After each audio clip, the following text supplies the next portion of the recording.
Viska til frelsis, 28. kafli, hin sanna vinátta. Eitt stærsti hluti í þroskaferli sálarinnar hér á jörðinni eru samskipti við aðra. Þú hittir marga á lífsleiðinni sem þú átt í samskiptum við með einum eða öðrum hætti. Þessi samskipti eru mismikil og suma hittir þú aðeins einu sinni á lífsleiðinni. Aðra áttu í samskiptum við í ákveðin tíma eða á ákveðnum tímabilum en síðan skilja leiðir og nýtt fólk kemur inn í líf þitt. Þeir sem þú ert lengst með og í flestum tilfellum alla lífsferilinn eru því nánasta fjölskylda og síðan ættingjar og vinir.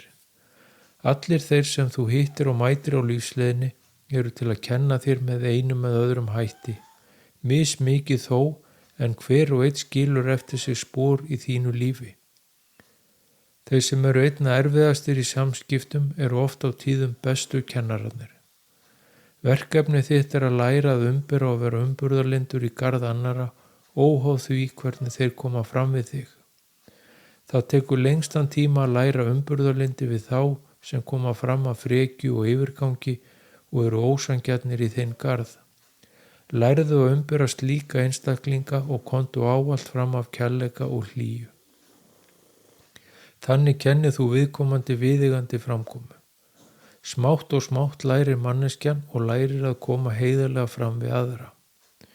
Jákvæð orka þín og kærleikur smitar út frá sér og þú hefur jákvæð og góð áhrif á aðra.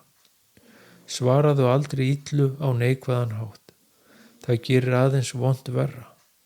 Lærðu að láta ekki aðra stjórna líðan þinni og framkomu. Vertu staðfastur í kærleiksríkri og heiðarlegri framkomu. Þó svo að fjölskyldan þín og nánustu ættingjar fylgi þér alla þín ævi, þá er tenging þín við hvern og einn misjöfn. Þú ert meira tengdur sumum í fjölskyldunni meðan þú nærð engan veginn til annara. Þegar sálir hafa verið saman í mörgum lífum, þá myndast sterk tenging manna á milli á meðan tengingin er minni hjá öðrum. Þetta er allt eðlilegt og á sínar skýringar. Þeir sem eru saman í fjölskyldu eru flestir á svipuðum sálna aldri, sálir sem ákveðu að þroskast saman og vera saman. Síðan koma vinirnir en þeir geta komið og farið á lífsleiðinni þótt stundum skapist ævilöng vinátta. Líkur sækir líkan heim og vinir velja saman eftir áhugamálum og þroskastigi. Að eiga sameiginlega áhugamál dregur fólk saman og heldur vinum saman. Trygg vinátta er vandfundin, sannir vinir aðstoða hvorn annan þegar neyðin kallar. Sannur vinur er ávallt reiðubúinn að aðstoða þegar þörf er á og veitir góð ráð þegar á þarf að halda. Þegar þú ert í neyð þá kemur fljótt í ljós hver er sannur vinur og hver ekki. Sanni vinurinn er boðinn og búinn að aðstoða á meðan að hinn lætur sig hverfa þegar þú átt erfitt en birtist síðan brosandi þegar þú hefur það aftur gott. Sum vinátta stendur yfir í nokkur ár og síðan fjarar hún út á nokkur ástæðu. Í þessum tilfellum hafa sálirnar ákveðið að þroska sig saman í ákveðin tíma og láta síðan leiðir skilja. Stundum þroskast vináttan í sundur og sameiginlegu áhugamálin eru ekki lengur til staðar og þá skilja leiðir.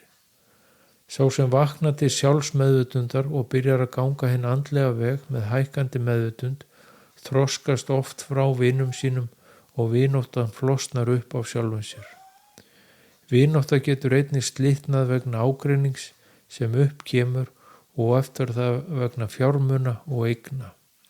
Hver og einn sem þú hittir á lífsleiðinni, hvort sem það eru kunningjar eða vinir, eru hér til að þú öðlist þroska og bætir þig. Að standa fast á sínu af heiðarleika og kærleika er æðsta markmið að ná í samskiptum við aðra.